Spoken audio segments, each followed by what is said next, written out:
السلام علیکم ورحمۃ اللہ وبرکاتہ۔ جی تختی نمبر 6 اور وہی حرکات اور تنوین اگلے لفظ کی طرف آتے ہیں۔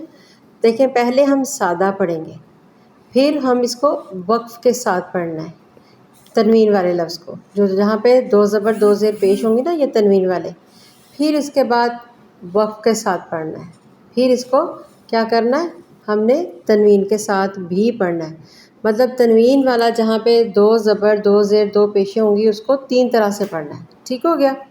چلیں جی، سب سے پہلا لفظ ہے، ہم اس کو پڑھتے ہیں غباراتن، سادہ پڑھا غباراتن، وقف کے ساتھ کیسا پڑھا غبارہ، گولتا ہا میں تبدیل ہو گئی غبارہ، پھر وقف کے ساتھ کیسے ہو گیا، اس کے اوپر جزم پڑ گئی، کو تنوین نہیں رہے گی، یہ گولتا ہا میں تبدیل ہو گئی، یہ وقف کی صورت میں۔